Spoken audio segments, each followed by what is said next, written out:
What happens when the person everyone throws away becomes the only one who matters? In the brutal Stonecrest pack, the rejected Omega, Emma is invisible. She's less than dust. But one stormy afternoon, when a small, bleeding wolf pup is left to die on the pack square, ignored by the strong and mocked by the cruel, Emma does the one thing she was forbidden to do. She shows compassion. She carries the pup home, unaware that a powerful stranger, the Alpha King himself, is hidden in the shadows, watching her every move. She thought she was saving a dying animal. She had no idea she was holding the key to the entire dominion. The rain fell in cold, spiteful sheets over the Stonecrest pack. It was a miserable day, matching the miserable existence of Emma. Emma was an Omega. In the Stonecrest hierarchy, that meant she was a ghost. She was the last to eat, the first to be blamed, and the one required to make herself invisible when any ranked wolf, which was everyone, walked by. She was 20 years old and hadn't made eye contact with her alpha in 3 years. Her rejection wasn't just systemic, it was personal. Alpha Silas, a brute of a man who ruled with a fist of iron, despised her.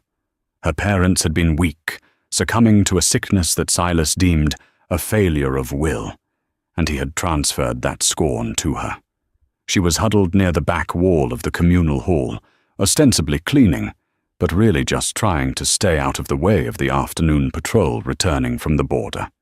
They were loud, arrogant, and soaked.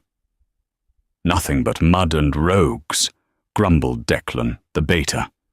"And this," sneered Bianca, Alpha Silas's daughter. She kicked something with her boot.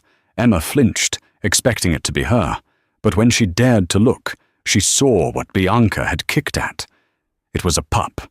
It wasn't a Stonecrest pup. It was a stranger, skeletal and small, its fur matted with mud and dark, sticky blood. It must have crawled onto the square from the woods, desperate. It let out a weak, high-pitched keen that was barely audible over the storm. "Ugh, disgusting," Bianca said, wiping her boot on the stone path.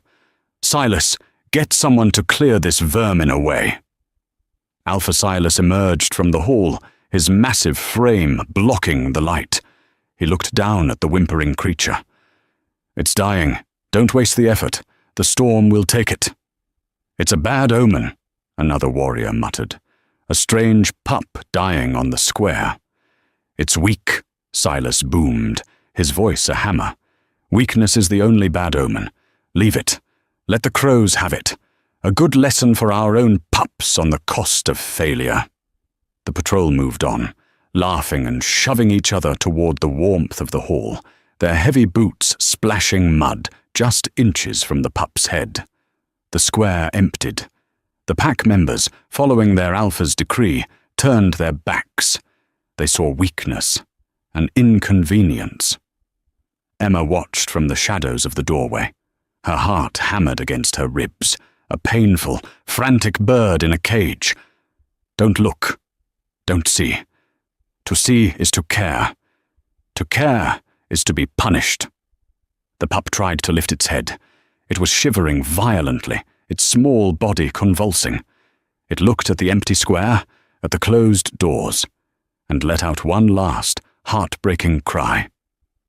Something in Emma snapped. It wasn't a grand decision. It was an instinct, raw and painful. She knew what it felt like to be cold, to be ignored, to be left to die. Her hands trembled. She looked left and right. The square was empty, save for one figure.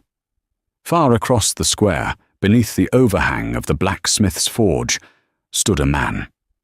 He was a stranger, tall and broad, wrapped in a heavy dark cloak that obscured his features. He was perfectly still, watching. Not the pup. He was watching her. A shiver of pure terror went down her spine. A lone wolf. Dangerous. But the pup whimpered again, a sound of utter defeat. "I am already a ghost," she thought. "What more can they do to me?" She darted out from the doorway, her thin tunic instantly soaked. The rain was ice cold, stinging her skin. She fell to her knees in the mud beside the pup. It flinched, its eyes wide with terror. "Shh, shh, it's okay," she whispered, her voice raw. I'm not them." Ignoring the blood and filth, Emma gently scooped the small creature into her arms. It was shockingly light, all matted fur and sharp bones. It was so cold it felt like a piece of ice. She pressed it against her chest, trying to shield it with her own meager body heat, and ran. She didn't run toward the pack dorms. She ran toward the woods, to the tiny, dilapidated cabin on the far edge of the territory that had once belonged to her parents, the place she now called home. She didn't look back. If she had, she would have seen the cloaked stranger step out from the shadows. He watched her disappear into the tree line, his face, which had been hard as granite, now etched with a profound, consuming intrigue. "Kalen," a voice said, so low it was barely a breath. A second man, his beta, materialized from the alley beside the forge. "Was that—" "No." The cloaked man, Alpha King Kalen, replied, his voice a deep rumble. "My nephew is not that small." He paused, his gaze fixed on the spot where Emma had knelt. "But that girl, in a pack of cowardly wolves, we just found a lion." Emma's cabin was barely more than a shed, but it was hers. The wind whistled through the cracks in the old wood, but a small hearth in the corner provided a fragile warmth. She barred the door, a flimsy piece of wood that wouldn't stop a determined warrior, but it was all she had. Okay. Let's see you," she murmured, laying the pup on a pile of old blankets near the fire. Now, in the light, she saw how bad it was. Its left hind leg was a mangled mess, caught in the rusted metal teeth of a snare trap that was still attached, dragging a heavy chain. The steel was embedded deep in the muscle. Worse, he was burning with fever. "Oh, spirits," she breathed, her stomach turning. "What did they do to you?" She worked quickly, her fear replaced by a desperate focus.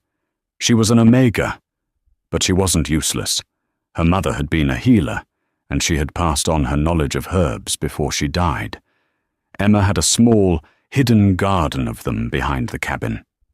She fetched her supplies, a sharp knife, boiled water, and a pungent paste of willow bark and comfrey root. "This is going to hurt," she whispered to the pup. "I am so sorry. But you have to be brave." The pup whimpered, but didn't fight as she began the agonizing work of cutting the snare from its flesh. It was a brutal, bloody process. Emma's hands were slick with blood, tears of sympathy and rage streaming down her face. "Who would do this?" she hissed, finally prying the last metal tooth from the wound. "Who would trap a pup?" She cleaned the wound, stitched it with a fine needle and thread she normally used for mending her tunic, and applied a thick poultice before bandaging it tightly with strips of clean linen. The pup was shivering, its breathing shallow. It was too weak to even lift its head. She sat back on her heels, exhausted and terrified. She had just broken a direct decree from her alpha. If Silas found out, she wouldn't just be beaten. She'd be exiled. A lone Omega, exiled during a storm. It was a death sentence. "We just have to be quiet," she told the pup, who was watching her with intelligent, unnervingly aware eyes. They were a strange color, not the usual brown or gray of a wolf, but a deep, piercing amber. "We'll get you strong, and then you have to run, far away from here." She named him Leo. It meant lion. It felt right for his brave, amber eyes. For 2 days, Emma lived on a knife's edge. She snuck out only to get water, foraging for mushrooms and roots for herself, and mashing up the small portion of bread and stew she was allotted from the pack kitchen for Leo. He refused it. He would only drink water, and even that was a struggle. His fever wasn't breaking. The wound was infected. "Please," she begged the small creature on the third night, the storm still raging. "Please don't die. I don't know what else to do." Leo let out a weak cough, and his eyes started to glass over. Emma's hope began to crumble. She had defied her alpha, risked her life, for nothing. She was just a weak Omega after all. She couldn't even save one small life. That's when the knock came. It wasn't a tentative tap. It was a solid, authoritative thud on her door. Emma froze. Her blood turned to ice. "He knows. Silas is here." Leo, sensing her panic, tried to growl, but it came out as a pathetic wheeze. "Emma of Stone Crest!" a deep voice called. It wasn't Silas. This voice was calmer, richer, and held an authority that vibrated through the very wood of the door. It was the stranger from the square. "Go away!" she cried, her voice trembling. "I have nothing." "I am not here to take anything," the man said. "I am here to help him." "How could he know? I saw you in the square. I am a traveler. My name is Cale, and I have medicine." Emma was trapped. She looked at Leo, who was breathing in short, shallow gasps. He wouldn't last another hour. She was a dead wolf either way. If Silas found her, she was dead. If this stranger was a rogue, he'd kill her and the pup. But if he was telling the truth... She slid the bar back. The door opened, and the man from the square filled the entire frame. He was massive, larger even than Alpha Silas, but he moved with a fluid grace. He lowered the hood of his cloak. Emma's breath caught. He was, without question, the most powerful man she had ever seen. His face was stark and handsome, carved from granite, with a short-cropped dark beard. But it was his eyes that held her. They were the exact same, impossible shade of deep, piercing amber as the pup's. He wasn't looking at her. His gaze was locked on the small, dying form by the fire. "So it is you," Kyle murmured, a world of pain and relief in his voice. He swept into the cabin, bringing the cold air and the scent of pine and ozone. He knelt by the pup, his large, calloused hand surprisingly gentle as he touched Leo's head. "He's burning," Emma whispered, terrified. "The wound is infected. My herbs aren't working." "They wouldn't," Kyle said, his focus absolute. He unwrapped a leather roll from his pack. It was filled with surgical-grade instruments, silver vials, and small, labeled pouches. He is not a common wolf. He needs silver-spun sutures and an infusion of ghost maple extract. Your Omega herbs are holding back the tide, but he's of alpha blood. The infection fights differently. Emma watched, stunned, as this stranger worked with the skill of a master physician. He cleaned the wound again, his movements precise and economical. He produced a small syringe and injected a clear liquid from one of the vials into the pup's scruff. "Who are you?" Emma finally asked. Kyle didn't look up. "I am someone who has been searching for him for a very long time." He tied off the new bandage. "He was taken, ambushed on the King's Road. We thought he was dead." "Taken? He's just a pup." Kyle's eyes finally met hers. The intensity in them was like a physical blow. "He is not just a pup. And you saved him when all your pack's strongest warriors turned their backs." Leo, who had been unconscious, suddenly stirred. The new medicine was working with impossible speed. He whined, and Kyle picked him up, cradling the small wolf against his massive chest. Leo nuzzled into his cloak, a sound that was half purr, half sigh. "Thank you," Kyle said, his voice thick. "You have done me a service I can never truly repay." I just couldn't leave him," Emma said, feeling small. A sudden, violent crash echoed from outside. The door flew off its hinges, splintering into a dozen pieces. Alpha Silas stood in the doorway, flanked by Bianca and Declan. They were soaked, their faces twisted in rage. "I knew it," Silas snarled, his eyes fixing on Emma. "Hiding, hoarding, and with a man." Bianca's eyes, sharp and cruel, landed on the pup in Kyle's arms. "And the vermin! You defied your alpha! You brought this filth into our territory!" "She's a traitor!" Declan yelled. "Exile her, or kill her now!" Silas took a step into the cabin, his claws elongating. "You are finished, Omega. You and your worthless mutt." Emma shrank back, a scream lodging in her throat. But Kale did not move. He simply stood up to his full height, which was a good head taller than Silas. He shielded Emma and the pup with his body. "You will not touch her," Kyle said. His voice had changed. It was no longer the calm traveler. It was a low, seismic rumble. "And who are you to tell me?" Silas spat, amused. "Her rogue mate. You both die." Silas lunged. He didn't get 2 feet. Kyle moved faster than Emma's eyes could follow. He didn't shift. He didn't need to. He caught Silas by the throat with one hand, lifted him clean off the floor, and slammed him against the cabin wall.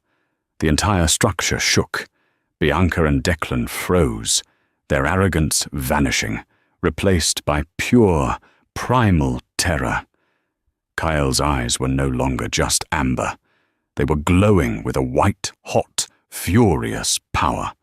The Alpha's command radiated off him in waves so potent it forced Emma, Declan, and Bianca to their knees. Silas choked, his feet dangling, claws scraping uselessly at Kyle's wrist. "You speak of worth," Kyle growled, his voice a terrifying echo of itself. "You, who leads a pack that abandons the young and torments the compassionate. You are not an alpha. You are a coward."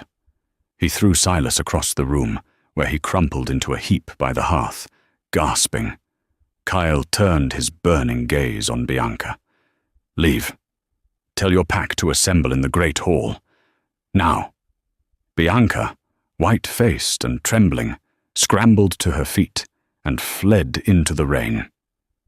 Declan, after a moment's hesitation, grabbed his stunned alpha by the arm and dragged him out, disappearing into the storm. Emma was left alone with the stranger, shaking on the floor. The cabin was destroyed. "Who? What are you?" she whispered. Kyle's furious aura receded. He turned to her, his expression softening as he looked at her terrified face. He still held the pup, who was now awake and watching Emma calmly. "My name," he said, "is Kalen Valerius. I am the Alpha King of the Black Moon Dominion. And the pup you saved," he added, his voice heavy with revelation, "is not Leo. He is Lycus, my nephew. He is the sole heir to the Northern Fang.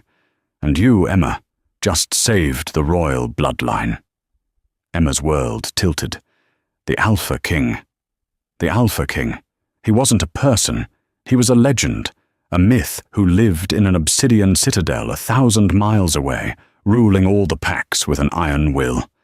And he was standing in her ruined cabin. My king," she stammered, trying to bow from her knees, her mind reeling. "Get up, Emma," Kalen said, his voice firm but not unkind. He offered her a hand. His grip was warm and steady, and a jolt, like a low current of electricity, passed through her at the contact. She snatched her hand back as if burned.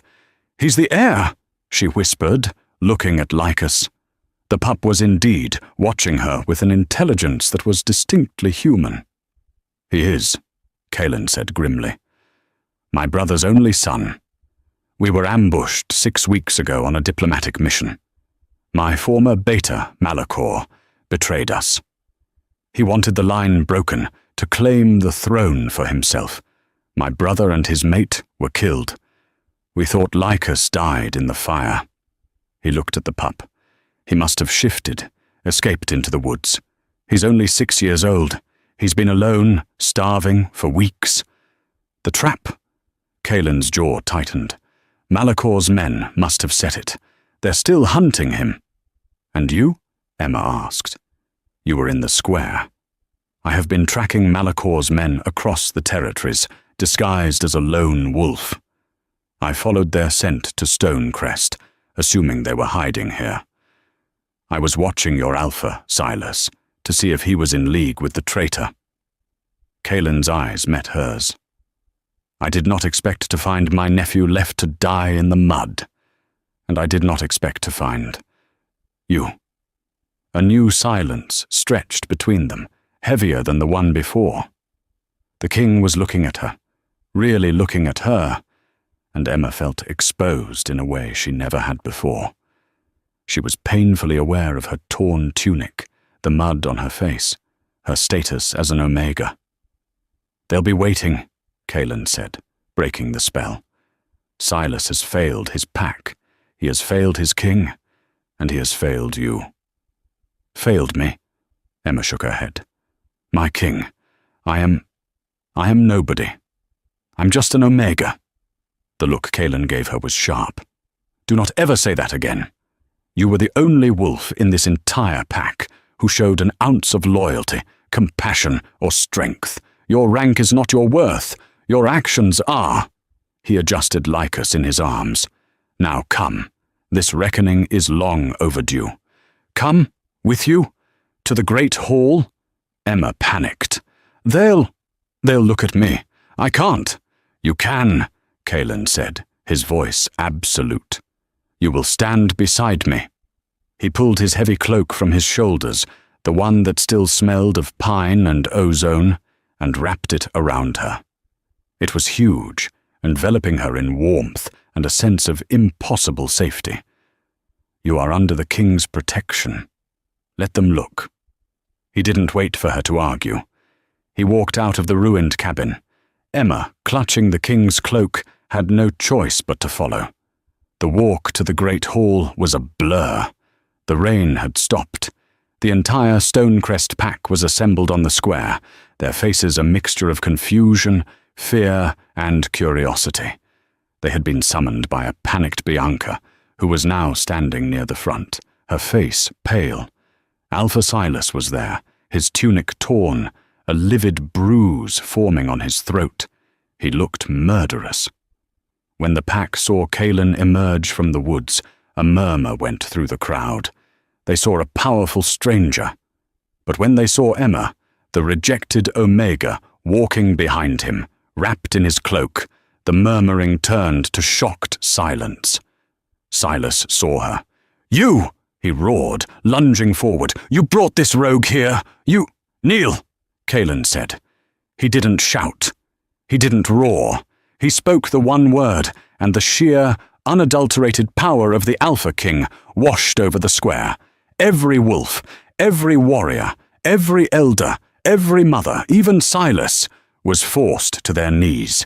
Their bodies obeyed before their minds could even process the command. Silas fought it, his muscles straining, a strangled cry in his throat, but the king's will was absolute. He collapsed to the ground, bowing to a force he couldn't comprehend. Only Emma, sheltered by the king's proximity and his cloak, was left standing. She stood beside him, trembling, as 200 wolves knelt before them. Kaelin walked to the center of the square, Lycus still held securely against his chest. I am Kaelin Valerius, Alpha King of the Black Moon Dominion, he announced. The collective gasp was audible. I came to your pack borders hunting a traitor. I came looking for weakness, for corruption. I found it. His gaze swept over the kneeling pack. I watched as a royal pup, an heir to the bloodline, lay bleeding and dying in your square. Horror rippled through the crowd. I watched your warriors mock him, he continued, his voice growing colder. I watched your alpha, he pointed at Silas. Call him vermin and weakness, and leave him for the crows. You all turned your backs. He paused, letting the weight of their failure settle on them. All but one. Kaelin turned and beckoned Emma forward. She felt faint, but his gaze held her, kept her upright. She walked to his side, the eyes of her entire pack on her. This Omega, this nobody, who you have scorned and rejected. She, alone, had the courage of a true wolf. She defied her alpha to do what was right. She saved the life of your future. He held up Lycus. The pup, though weak, lifted his head, and his amber eyes shone in the clearing gloom. This is Lycus of the Northern Fang. Your pack condemned him. Your Omega saved him. Kaelin looked down at Silas, his face a mask of cold fury.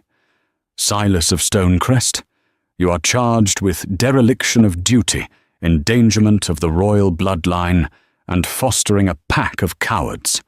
Your judgment is at hand. The square was so quiet that the drip of water from the eaves sounded like drumbeats. Silas, still forced to his knees, was shaking with a mixture of rage and terror.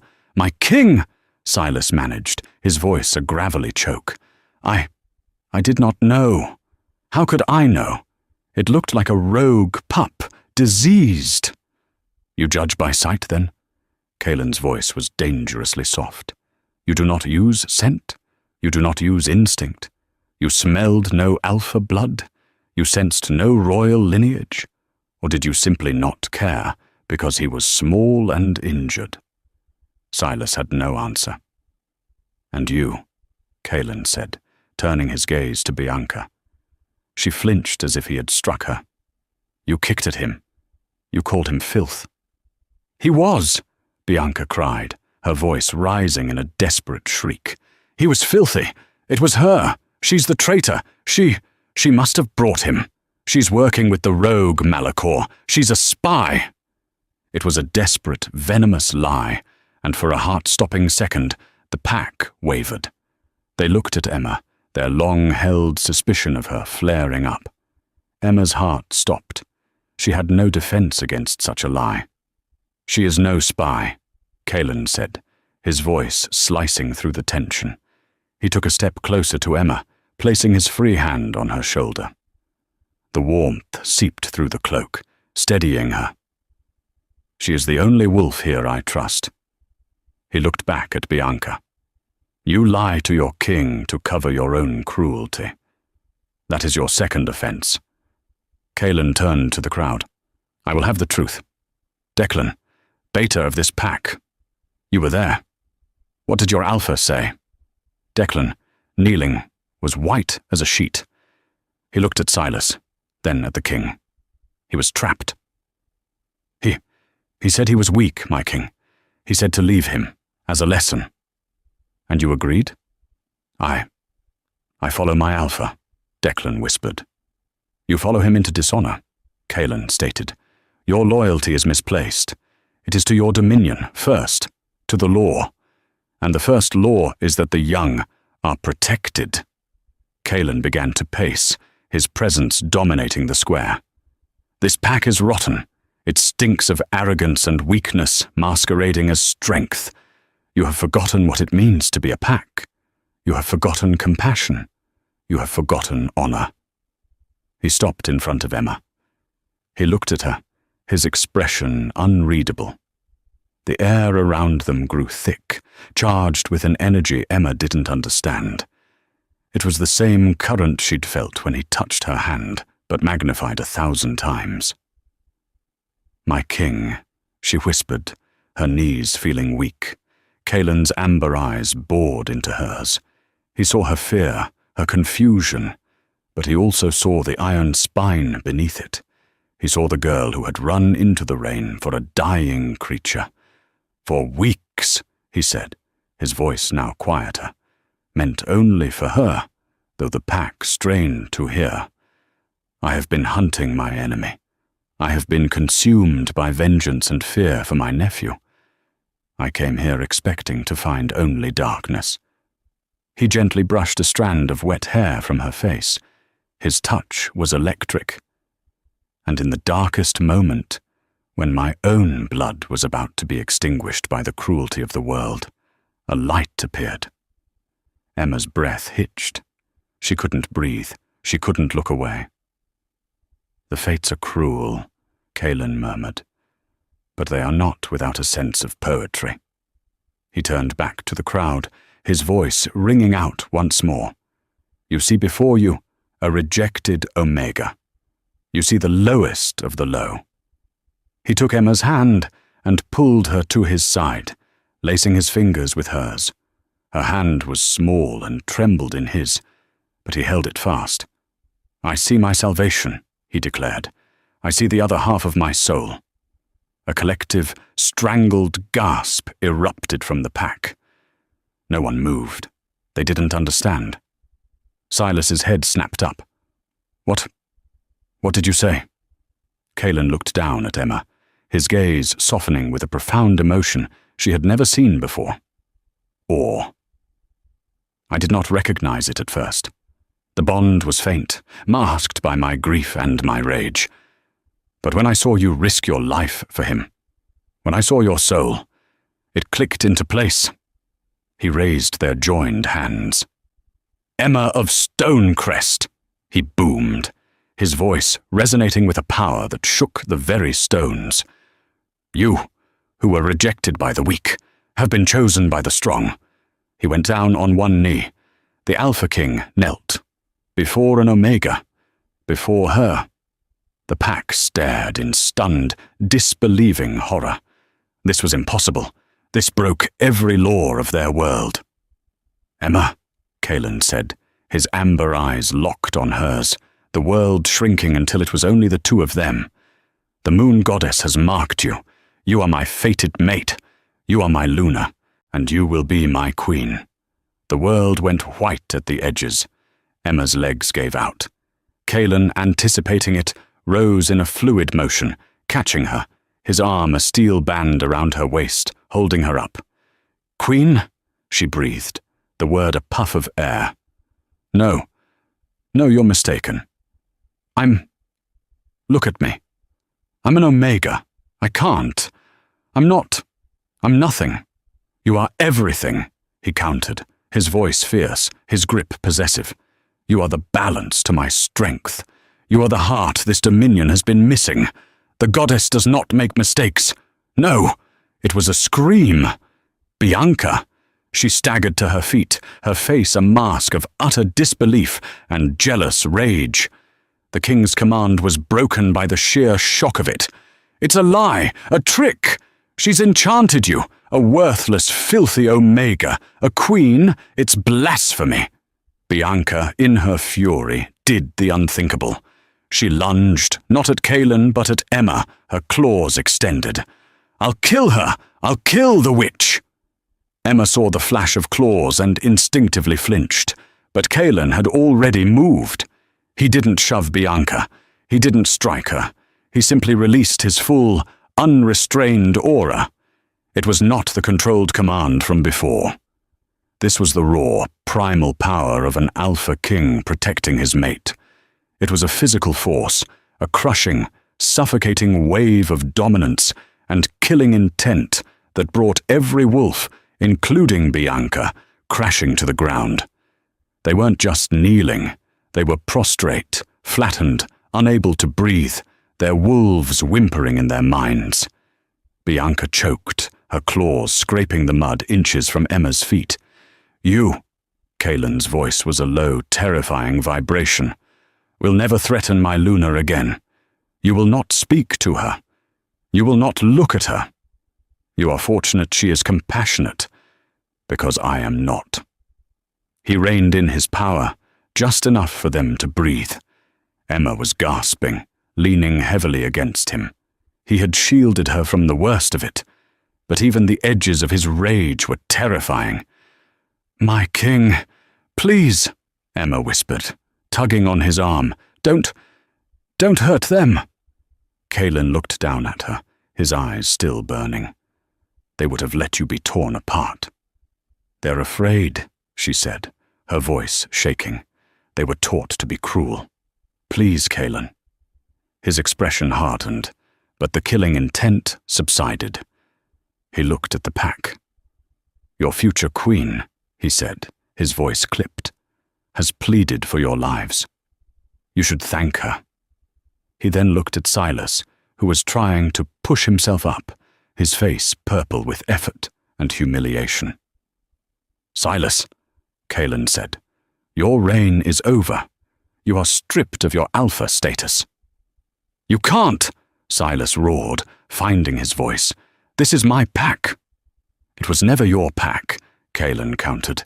"It was a pack on loan from the Dominion, and you have failed to pay your taxes in loyalty. You are exiled. You will leave these lands before the moon rises. If you are found on Stonecrest territory, or any territory under my rule, you will be hunted as a rogue and executed." Silas stared, his world crumbling. "Declan!" Kalen snapped. The beta flinched. "You followed a corrupt alpha. You have no honor. You are stripped of your beta rank. You will serve the pack as an omega, effective immediately. You will learn the humility and strength that Emma has lived. Perhaps one day you will earn a rank again." Declan collapsed, his face ashen. "And you, Bianca," Kalen said, his voice laced with ice. "You, who despise the weak. You, who attacked your future queen. You will receive the same fate. You are Omega. You will take Emma's chores. You will clean the kennels, you will mend the tunics, and you will eat last, and you will learn what it means to be invisible." Bianca let out a low, animalistic wail of despair. The pack was silent, terrified. Their entire world had been dismantled in less than 10 minutes. Kalen turned to the crowd. "Your leadership has failed you. I will appoint a new alpha. Someone who understands that strength is not just about claws and teeth." His eyes scanned the crowd, past the trembling warriors, past the cowering elders. He pointed to a man in the back, a mid-level warrior named Marcus. He was broad and quiet, and Emma remembered him as one of the few who had never actively mocked her. He had simply looked away, his face tight with shame. "Marcus," Kalen commanded. Marcus walked forward, his head bowed. "My king! You were at the square. You saw the pup. You did nothing." Marcus winced. "I did not, my king. I failed. I was a coward. I feared my alpha." "You were," Kalen agreed. "But you did not mock. And you speak the truth now, when it is hard. Do you accept your failure?" "I do, my king." "Good. Then you can learn from it." Kalen's voice rang out. "Marcus is your new alpha. He will answer directly to me. He will rebuild this pack, not on the principle of power, but on the principle of protection. You will protect your young. You will honor your compassionate. You will become a pack worthy of the name. Is that understood?" "Yes, my king," Marcus said, his voice shaking but firm. "Yes, my king," the pack echoed, their voices a wave of terrified relief. The reckoning was over. Kalen turned to Emma. The hard lines of the king softened as he looked at her. "Emma," he said gently, "I have a choice for you. You are Luna of the Stonecrest pack by right. You can stay here, rule beside Marcus as his alpha female, and help him rebuild. You would be safe, and you would be honored." Emma looked at the faces of her pack. She saw Bianca's hateful glare, Declan's shame, and the dazed fear of the others. This was her home, but it had never been her home. "Or," Kalen said, his voice dropping, his hand finding hers again, "you can come with me, to the Black Moon Citadel. You can be my Luna, my mate, my queen, and we will rule the entire Dominion, together." Emma looked at the broken pack. Then she looked up at Kalen, the powerful king who had knelt for her. She looked at Lycus, the pup who had started it all, now sleeping safely in the king's arm. She knew what her life was here, mending the past. She wanted to know what her life was with him, building the future. I was an Omega," she said, her voice finding a new, quiet strength. I know nothing of being a queen. I know nothing of having a heart, Kaelin replied, his voice a raw admission. We will learn together. She squeezed his hand. I will come with you. The journey to the Black Moon Citadel was a revelation. They travelled with Kaelin's royal guard, the two men who had been with him in the square, his beta, Grayson, and his gamma, Ronan, who had appeared from the woods as soon as the pack had been settled. They travelled fast, Kaelin's large black wolf setting a pace that was grueling, but Emma found her own wolf, small, silver, and suppressed for her entire life, revelled in the run. Kaelin never left her side. He was protective, possessive, and surprisingly tender. He taught her how to hunt on the run. He shared his food with her. At night, he curled his massive wolf form around hers, shielding her from the wind, and for the first time in her life, Emma slept without fear. Lycus, who was healing with astonishing speed, rode on Grayson's back, but spent his evenings pestering Emma, tumbling over her paws and chewing on her ears. A bond had been forged in the mud and rain, and he clearly adored her. But the journey was not without its shadows. One night, as they sat by the fire, Emma touched the faint, silvery scars on her arms, reminders of her life in Stonecrest. Kaelin, sitting beside her, saw the motion. He gently caught her hand, turning her arm over to look at the marks under the firelight. His face darkened. Silas, he stated. It wasn't a question. Emma nodded, pulling her hand away. Omegas heal slowly without pack bonds. It was normal. It was not, Kaelin said, his voice a low growl. It was monstrous. He looked into the fire, his profile hard. I should have killed him. No, Emma said, touching his arm. He was rigid with anger. Kaelin, you gave him exile. That was justice. Killing him would have been revenge. He turned to look at her, his amber eyes searching her face. How can you have such mercy for those who gave you none? Because I know what it feels like to have no one, she said simply. I don't want to be the one who causes that pain. Not even to him. Kaelin stared at her, and she saw a deep, profound vulnerability in the king's eyes. He pulled her against his side, his arm wrapping around her like a shield. They starved you. They beat you. They tried to break you. And instead, they forged you into the strongest wolf I have ever known. They are fools, Emma. They threw away a diamond because they were too blind to see it shine. When they finally arrived at the Black Moon Citadel, Emma understood true power. It wasn't a large hall of wood and stone like Stonecrest.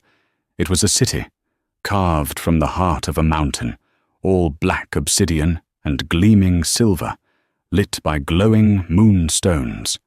It was magnificent and terrifying, and the court was worse. If Stonecrest was a brutal, straightforward pack, the citadel was a sea of velvet-gloved knives. The alphas of the great northern and southern packs, dukes, duchesses, and ancient lords, were assembled to welcome their king, and to see the Omega he had brought home. They were polite. Their bows were deep, but their eyes were cold. They saw her thin frame, her simple clothes, her Omega scent. They saw a weakness, a pet, not a queen. A formidable woman, Duchess Seraphina, who ruled the Silvercrouch pack and was known for her sharp mind, approached them. My king, a joyous return, and you have found your nephew. The goddess is good. She is, Duchess, Kaelin said, his hand firmly on the small of Emma's back. Seraphina's eyes flicked to Emma. And this is the one. It wasn't a question. An Omega. How novel. This is Emma, Kaelin said, his voice daring her to challenge him. My fated Luna. Your queen. Of course, Seraphina smiled, a thin, painted-on expression. We are all so eager to learn from her. Her unique perspective. The dismissal was clear. Emma was a curiosity, not a ruler. For the first few weeks, Emma felt like she was drowning. The court protocols were stifling. The other high-ranking females were dismissive, and the sheer responsibility was crushing. She was the rejected Omega all over again, just in a much bigger, colder hall. She confessed her fears to Kalen one night in his chambers, which were now their chambers. "They hate me, Kalen. They're waiting for me to fail. I don't know how to be this queen. I don't know how to be strong like them." Kalen took her face in his hands. "Stop trying to be like them. I did not choose you because you were another Seraphina. I chose you because you are you." He kissed her forehead. "You have a strength they cannot comprehend. Stop trying to be an alpha. Rule as you are." "As an Omega?" she asked, the word still tasting like shame. "Yes," he said, his voice full of conviction. "Rule with your heart. Rule with your compassion. That is what I have been missing. It is what this dominion has been missing. Stop fighting who you are, Emma, and start using it." Kalen's words became her new creed. Rule as you are. Stop trying to be an alpha. For her entire life, Omega had meant weak, invisible, unwanted. She had been so focused on the shame of her rank that she never saw its power. An alpha's power was a roar, a physical force that made others raise their shields and prepare for a fight. An Omega's power, she now realized, was silence. It was observation. It was invisibility. At Stonecrest, she had seen everything, because no one ever thought to hide their actions from a ghost. She would stop trying to be the Alpha Queen the court expected, and become the Omega Queen they would never see coming. She began, not in the War Council, but in the Citadel's infirmary. It was run by the severe Dr. Oris Thorne, a high-ranking physician who prized his academic texts over all else. He was visibly annoyed by her presence. "My Luna," he said, his bow stiff. "This is a place of science. Perhaps the gardens would be more restful?" Emma ignored him, pointing to a young warrior, shivering with a violent fever, his legs swollen and streaked with red. "What's wrong with him?" "Rogue blade poison," Dr. Thorne said flatly. "The standard silverweave antidote is not working. He will be dead by morning." Emma stepped closer, ignoring the doctor's offended expression. She leaned down and did what he, in all his wisdom, had not. She smelled the wound. It didn't have the sharp, coppery tang of venom. It smelled deep, stagnant and green. "It's not poison," she said, her voice quiet but firm. "It's swamp rot. The blade was old, and your silverweave antidote is aggravating it, feeding the infection." Dr. Thorne scoffed. "Luna, with all due respect, swamp rot is a peasant superstition. I will not." "He is dying your way, Doctor." Emma cut him off, her gaze level and cold. "You have already failed him. Now you will let him live mine." It was not an alpha's command, but a simple, unassailable fact.